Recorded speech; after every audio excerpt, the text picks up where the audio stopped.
Good morning, everyone. Welcome to week 2 of Help Me Launch. I'm happy to see you, every single one of you. Last time we had a really packed class, and this week looks to be even more participants. So I'm really, really excited that this is impacting so many of you. I'm happy to see each of and every one of you. And those of you who will be listening to the replay, I'm happy that you're back as well. This masterclass is designed to guide persons desiring to own a business, as well as persons who are already entrepreneurs. Always remember, knowledge is power. So we'll quickly recap in just a couple of minutes what we covered in our first class, and if by chance, for whatever reason, you happen to stumble upon this masterclass, this is the second installment, or this is the second class of 6 classes. So you haven't missed much. So this is the second week. The first one can be accessed on the Elliott admin website simply by logging on to www.elliottadmin, that's ELLIOTT admin.com/masterclass. So let's dig in. Who am I? My name is Heather Elliott Whitehead, and I consider myself a serial entrepreneur. I'm the owner of a diversified portfolio of small businesses. I'm also a corporate compliance executive. I'm a certified business mentor and a life coach. Now, who will benefit from a course such as this one? Students. You can start a business at any age. Employed persons. Oftentimes, a side hustle successfully becomes your main hustle. So, if you are plotting an escape from your regular 9 to 5, this course is for you. Unemployed persons, you don't have to be working and have capital to start a business. We'll talk about that some more shortly. Skilled individuals, turn your skills and passion into a profitable business. I know that sounds good to a lot of you. And unregistered business owners or registered business owners, you are already operating a business but need help and guidance to formalize your business or advance your business. This class is for you. Course content. So, this is a 6 weeks class, and this is the second of the 6 weeks. And we have what we call course content, and that is what we're going to cover each week. Now, let me just clarify what 6 weeks mean. We did this already last week, but for the benefit of those who might just be joining or have missed it, 6 weeks intensive doesn't mean 6 weeks intensive. It's one day per week for 6 weeks, and it's not an entire day at all. Okay, so classes as well may be rescheduled due to, I like to say, low attendance or scheduling conflicts. And that is why we're approaching our second week or third week with this class. And we're only on class 2 because of scheduling conflicts, including mine and my team's. Now, the classes can go anywhere from 20 minutes to an hour. And obviously, that depends on our coursework. Let's talk about what we covered very briefly last week. So last week, we went over very similar to what I'm covering right now, the course overview. What is this masterclass about? We discussed a little bit about business 101. What is business? And just for the benefit of everyone, after each class, the presentation is available to you. So please let us know if you need this presentation. We will gladly email it to you. You could use the same email address that you used to register, or you could just simply send an email to contact@elliottadmin.com. So that's CONTACT at ELLIOTTADMIN.com, and request the presentations. Okay. Last week we also talked about turning ideas into concept. We also shared successes of a couple of the persons that underwent, or had gone through, undergone, it probably is the correct word, gone through this course, and in a more sort of consulting way, right? They hired us to sort of help them launch their business, but you are lucky to be getting this for free. and consider this my way of giving back. Okay, so again, welcome to the second week. What are we going to cover this week? We're going to talk about turning your concepts into plans. Okay, we're going to talk about executing those business plans, and we're going to talk about money. Yes, let's talk about money. I have little or I have none. Registering your business, we're talking a little bit about licenses, trademarks, state and federal requirements. And I also have some very important details for you towards the end of this class. So let's talk about from ideas to plan. Now we've officially entered week 2. Okay, so get ready, get your papers ready. Again, we'll send you this presentation, but it's also very important. I encourage you to get your pen and paper and start jotting down information or write questions that you think you might want to ask as we approach week 5 when we have that big Q&A session. So how do I turn my business idea into an actual business? One of the first things that you must do, we just talked about this, is journal those ideas. Write down all of the ideas you dream of. Now, a lot of creatives like myself, the biggest and the best, the brightest of them all, the people that you can think of, the tastemakers, the influencers, the leaders of the world, um, they're very similar to a lot of us who are on this call, including myself. And that means I'm overflowing with ideas every single time. And it seems to hit me most at nights. And so over the years, what I've practiced is to have a notepad with a pen by my bedside. Now, look, I encourage you to get your full 7 to 8 hours of sleep. I will be the first to tell you that I'm not a good sleeper. I am a good idea conceptualizer. And so a lot of the times when I should be sleeping, I am up thinking about what my next move should be, what my next business should be, what I should do with the businesses that I have. How could I consolidate? How can I make some more money? And, my brain is just constantly going. Sometimes it could be 4 a.m. in the morning, 2 a.m. in the morning, 1 o'clock. I am tired. I'm sleepy. I'm probably half asleep.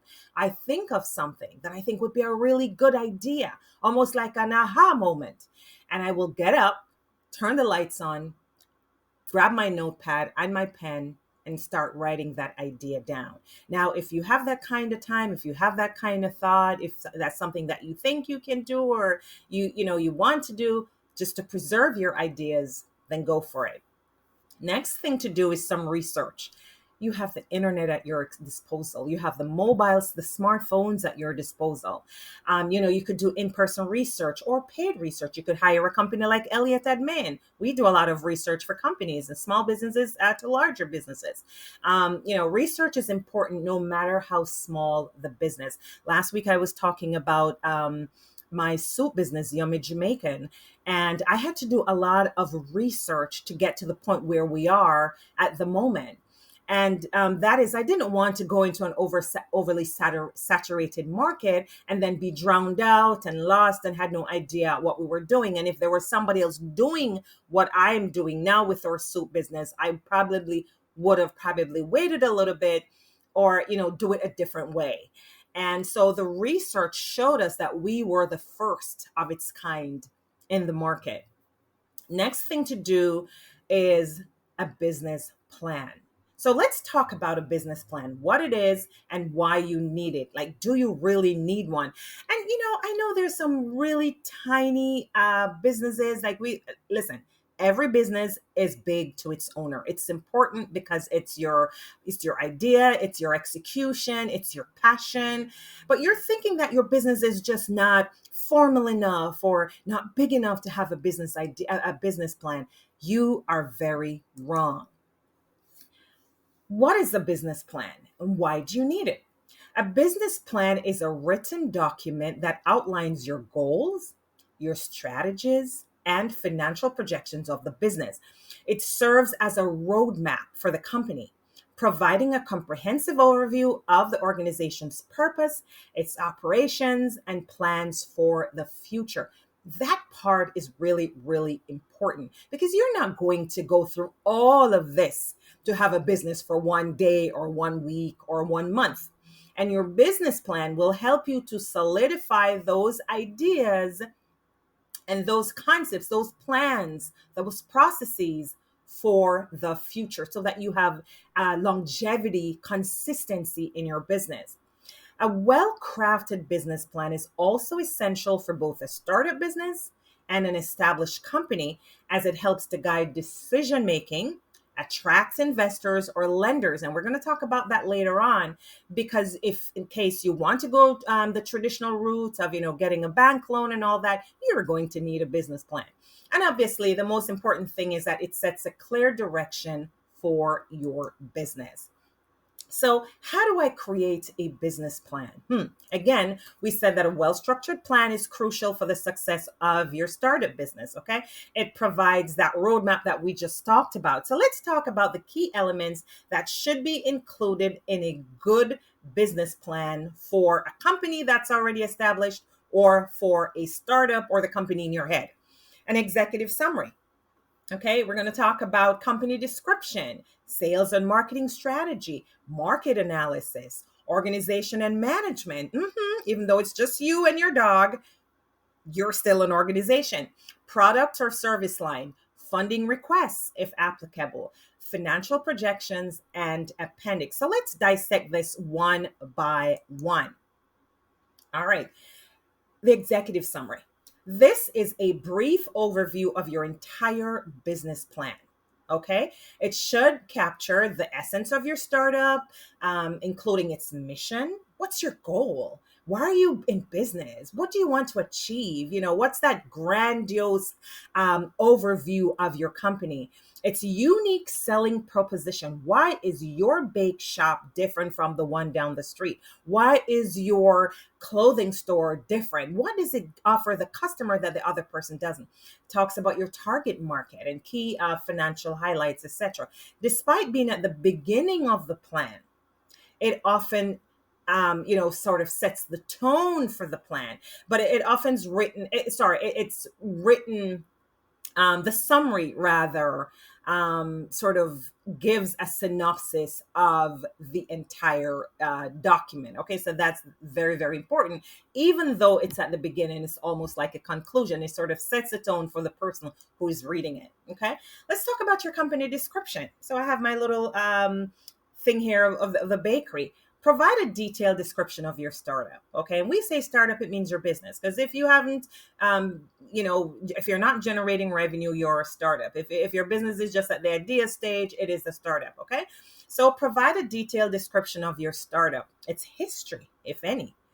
You could be in another state and then decide that you're going to move to a new city and start your business over, or maybe something that your family started back in your country, and you've now migrated to the United States or Canada or wherever you are, and you decide that you want to take this business here. You also want to talk about the problem your product or service aims to solve. And by problem, let's define that. It really is what we call a business need, because you're going to be in business to provide a need. And so transactionally, that's what we refer to as a problem. So explain why your business is unique and how it adds value to the customer. Very, very important. So for example, a bakery. Why is your bakery different from the bakery 2 blocks away? And what can it serve that the other bakeries can't? And this is also where your research comes in, okay? Market analysis, big word. Listen, it's not as complicated as it sounds. So conduct thorough research on your industry, okay? Your target market and competitors. We just talked about that. Identify those customers, their needs and their preferences. So you don't want to have the very same thing that the bake shop 2 blocks down the road and 5 miles down the road or 1 mile down the road have. Your research should tell you that you want to do something a little bit different, even if you offer some of the same things. Okay. And you also want to offer things that they obviously don't have, but that maybe that demographic likes. Okay. Identify. Oh, okay. So we went through that. So analyze the market size. Okay. How big is your city, how big is the customer base that you're serving, okay? And this will sort of help you with your growth trends, like, and what this means is how you are going to expand and grow and profit from expanding your business in terms of growth and sales. Okay, so that's really, really important. Organizational management. Describe your organizational structure of your startup, including the management team, you and the dog and the cat, you, your mom and dad, you, your partner, you, your husband, you, your wife, whoever. Highlight key personnel and their expertise, demonstrating why they're well suited to lead the company. Because especially if you're going to borrow money, people want to know the characters behind the story.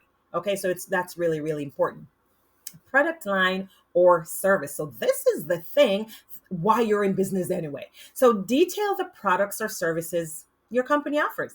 Explain their features very clearly, very detailed, their benefits and how they address the needs of your market that we just talked about. And if applicable, include information about any IP, or what we call intellectual property, which is trademarks or patents. And we are going to have a whole class on that coming up. So, funding. If you are seeking funding from investors or lenders, clearly state the amount of funding you need and how you intend to use it. That's very, very important. We're going to provide, so, this is where you provide a breakdown of the expected expenses and investments. And again, this takes some type of financial research. So you should know if you're going to have, and we keep saying bake shop because that's just the easiest thing to say.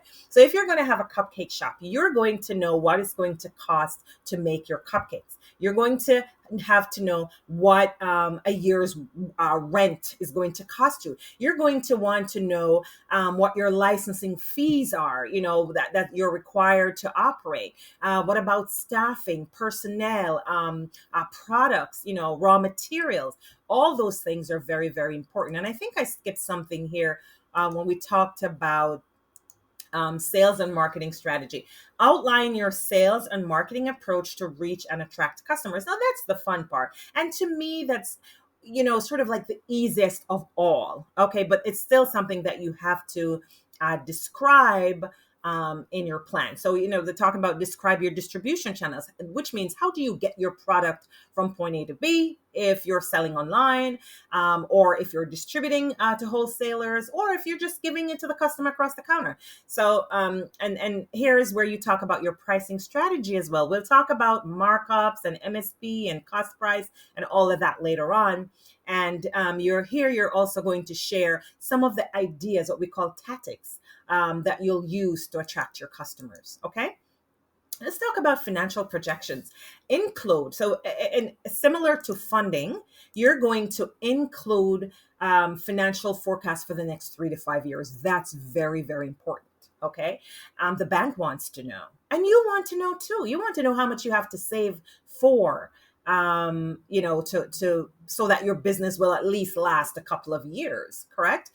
This section should include your income statements, maybe from the first year, or maybe from previous business, or maybe from your own personal income, because a lot of us do have corporate jobs, even though we have our side hustles or our companies. We are using our 9 to 5 to obviously fund or side business or startups, correct? So you want to include all that information as well. And this helps to demonstrate the financial viability and growth potential for your startup. Last but not least is your appendix, and kind of like the conclusion.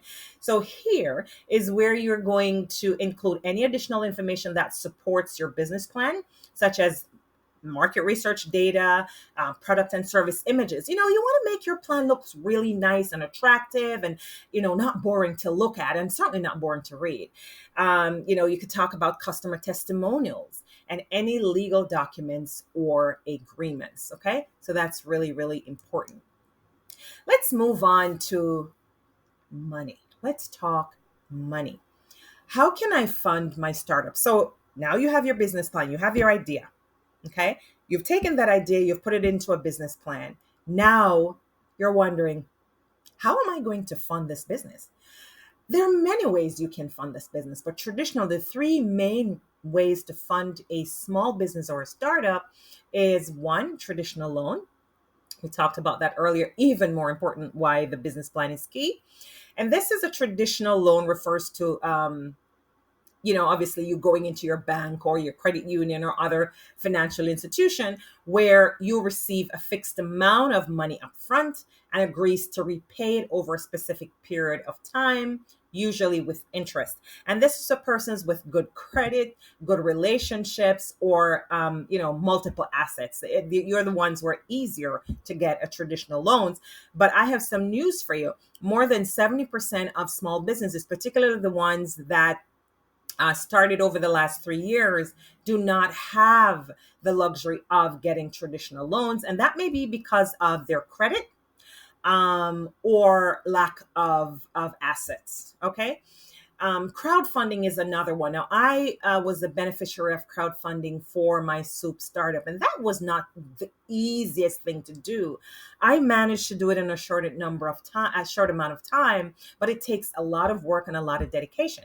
And crowdfunding is a method of raising funds for your business by soliciting small contributors. You're talking about people that give $5 or $10, upwards of $25, typically via online platforms. And some examples are Kickstarter or Kiva. So after you're finished, you can very much go and research, some of these crowdfunding platforms that you might be interested in later on.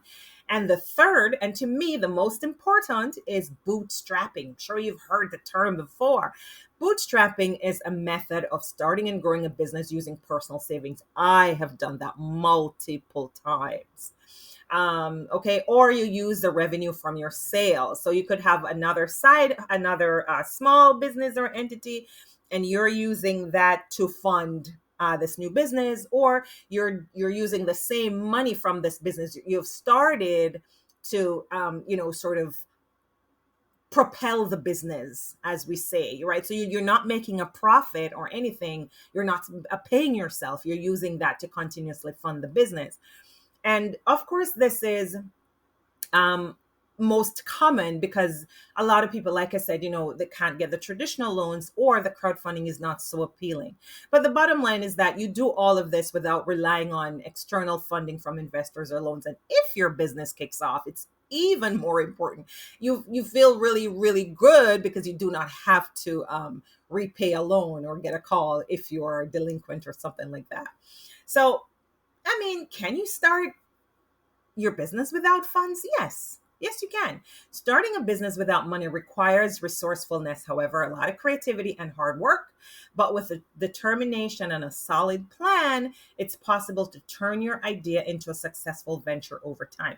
And by funds, I mean, of course, you're going to have to spend something. You're going to have to spend a little bit of money. And that's where that bootstrapping part come in. But you do not need 20,000, 100,000, 10,000, even 5,000, even. You can start your business with $500. You just have to make sure that you know where your funds, for the future will come from, and how that $500 can be allocated or can be used to create a profitable gig or profitable business. It's not going to be a big business at the beginning, but it certainly can turn into one. We spoke last week about the gentleman from West Palm Beach who used $750 to turn his business into a $250,000 business in 2023. So he is a skilled plumber. He has a big plumbing business now, multiple employees, but he started, most importantly, with $750. So you too, you can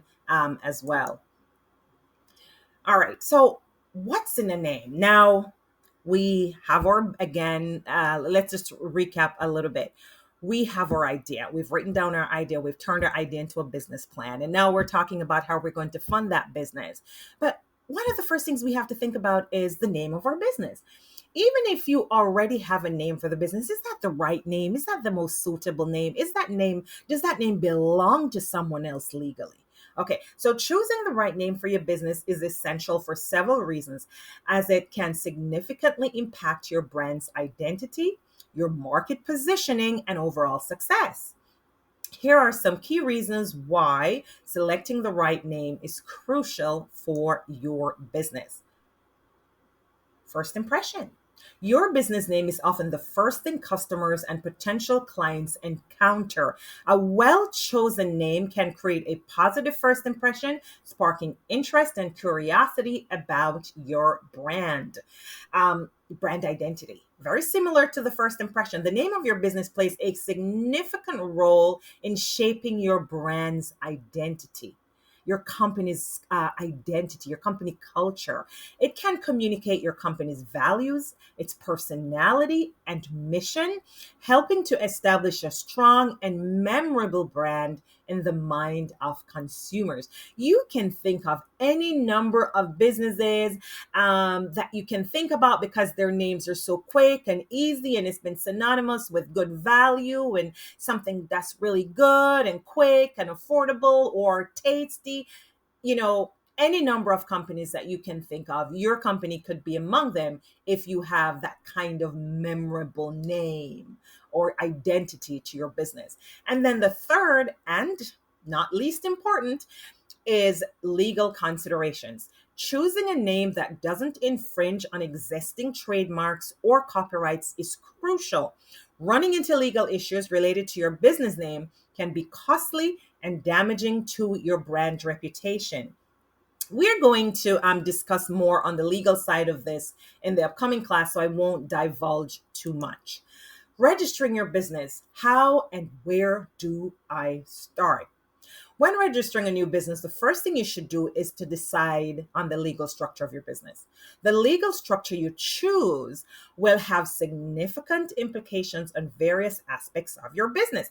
So, if you have that little clothing store in your room, in your bed, in your living room, in your pantry, and you choose the wrong structure, you could be paying more taxes than your profit, or you could be paying taxes before you even start. So it's really, really important to set up the right structure for your company. Okay, so let's talk about what these business structures are. So types of business structures that's in the United States. And if you are overseas and you're listening to this, I know that it's similar worldwide, but you might want to sort of find out for your own jurisdiction what those different types of business structures are, sort of relating to your business. So the first and most popular is sole proprietorship. In an SP, you are the sole owner of the business, and there is no legal distinction between you and the business. So, not you and your dog, and not you and your cat this time. It's just your name and your social security number that's associated with this business structure. This means that you're personally liable for the business debts and obligations. And again, this is most common. The next is partnerships. A partnership is the business structure where two or more individuals share ownership and rely and responsibility for the business. So it could be you and your sister, you and your mom, you and your dad, you and your husband, you and another friend from school, your college roommate, your sorority sister, or fraternity brother. More than like you'll be in a partnership, and there are two main types of partnerships. So they're general partnerships where partners share equal liability, so 50-50, and limited partnerships where some partners have less than the others. Okay, then we go to the limited liability. Now I have a couple of LLCs. An LLC is a hybrid business structure that provides limited liability protection to its owners, known as members. And this combines the flexibility of a partnership with, I think I just lost my presentation here. Sorry, guys, just a minute here. So let's go back over just for a second. We have a little technical glitch. Okay, so here we go. Sorry about that. I'm not sure if you were not able to see this. So an LLC combines the flexibility of a partnership with the limited liability benefits of a corporation. And now we're talking about a corporation. A corporation is a separate legal entity from its owners or shareholders. And these are big. you always hear about corporation and you refer to that as these big companies, Amazon and, Walmarts and AT&Ts and Nikes, those are big corporations, the biggest corporations you can think of. It provides limited liability protection to its shareholders, but it involves more complex legal and tax requirements. Listen, I want all of us to own a corporation one day, but I don't think that right now, if you're on this call, that you probably should focus outside of an SP, which is sole proprietorship, or a limited liability company. And again, if you have multiple partners, then it will be partnerships. Okay. So let's just make sure that I did not miss anything during my little glitch there. Okay, fine. So week 3, this is a continuation of compliance and IP. We just talked a little bit about the compliance there. Your next class will explore the various steps you will need to take to register your business in your state. Okay, so that's very important. Make sure you all show up. Registering your business with your state tax authority and your intellectual property rights. And we're going to have a lawyer on the phone, an IP lawyer on the call, or for the next class, who will help us to understand a few important things as it relates to your new business and the law. And I think that I'm missing Karen's picture here, but we'll be joined by IP attorney Karen Wilson Robinson. She's an experienced litigator who has worked for several big law firms before transitioning to private practice. Karen's wealth of experience lends itself to, her diligent representation for her clients.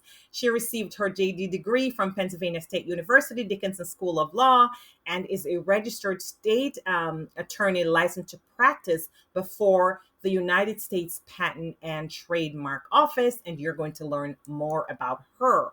This is the end of the class, but it's not really the end. I have a treat for you relating to your IP rights, which Karen will talk to you about. But again, it's really, really important, especially with your structure, especially with your name, especially with your products, especially with your brand secrets. And if you are in the food business or a clothing business and you have a particular design, you want to make sure that your recipes are protected, or that your clothing design is protected, or your jewelry business is protected, and all that. This is for you. But I believe that every business, once you have registered someplace, the next step for you is to make sure that you have your IP rights protected. Okay. So again, thank you so much for sharing week 2 with me. Please be kind and share this masterclass. Again, if you're just accessing this, or if you'd like to share this information, the replays will be available at elliottadmin.com/masterclass. Don't go anywhere though, because we have some knowledge for you right here. All right, we'll see you next time.